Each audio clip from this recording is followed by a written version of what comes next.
Jonathan Lemire, you've been following Joe Biden's problems.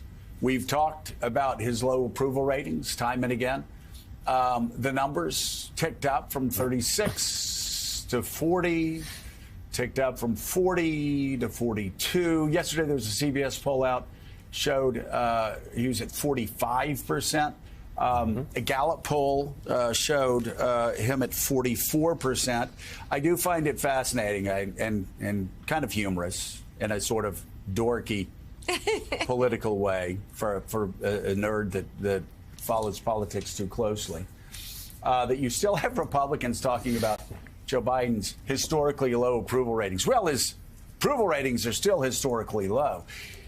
If you take this poll, or if you take, for instance, the Gallup poll, and you go back 50 years, stay with me here, you go back a half century, Joe Biden's numbers are actually higher than all of his predecessors at this point, are the same, other than George H.W. Bush after the Gulf War and George W. Bush after 9/11. So let me just say that again.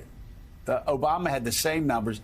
Everybody else in the Gallup poll going back 50 years have had lower approval ratings. Now, should they be happy at 45%? No, they shouldn't be happy at 45%. Do they have a lot of problems? Yeah, they got a lot of problems.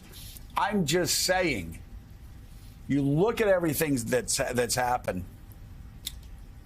and you look at the extremism on the Republican side. I know a lot of people are saying, oh, look at all the great things that the Democrats are doing, and they're making their list. I think so much of this is just driven by the fact that Republicans, as I've been saying for 6 months now, are acting, a lot of Republicans are acting like insurrectionists, wackos, freaks, those Republicans that are now running in Pennsylvania, in Arizona, and other swing states.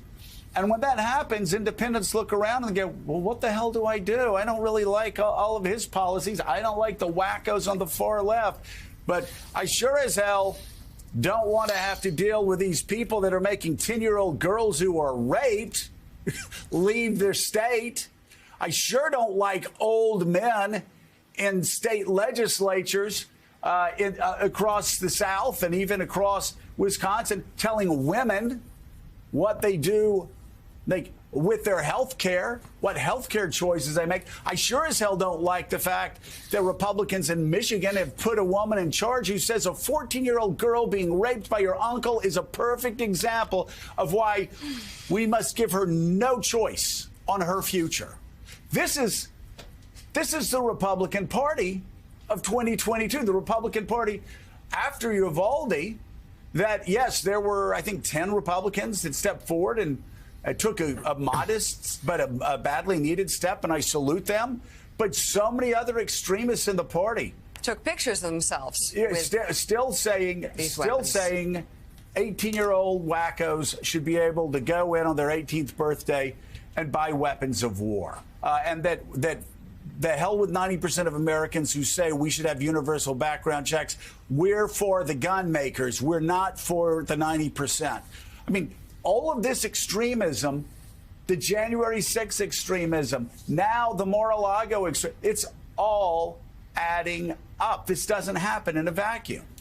Yeah, and we should note on the CBS poll, 45%, President Biden's highest mark there since February. And this is turning around what had been nearly a year-long slide. It was last August when the president's approval rating started to go south because of the Delta variant and the early tumultuous days of the Afghanistan withdrawal, and had been slow and difficult to get that reversed. But this has been the White House theory of the case all along. Senior aides have been saying this quietly for months. They felt like this was possible, that if they could get to the spring and summer with a burst of legislative success, which they have, and we've been ticking through it for weeks now, the number of victories, some bipartisan, some Democrats only, that they've been able to put up on the scoreboard, that would help. They'd also have Democrats coming home, that some of those more liberal, more progressives who have been disenchanted with some of the president's first 2 months, that as the election approached, they, of course, would rally around the party's standard bearer again. And the last piece is this extreme extremism of Republicans who seem so out of step with the rest of the country. And that's been put on full display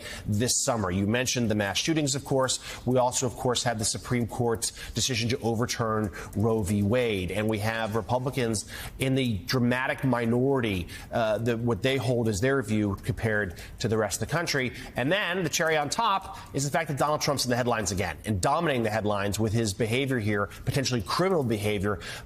With these classified information, but at minimum, it just reminds so many American voters just how tired they were of this guy, that by the end of 2020, they were so fatigued with Trump dominating their every single thought and being the only thing ever on television, and they just felt it was chaos and undemocratic, and they were done with it. So, look, inflation remains a pesky problem. Democrats will be the first to tell you that. They're not taking anything for granted, but they feel good about where Biden stands, and they feel good about where the party stands heading into the midterms.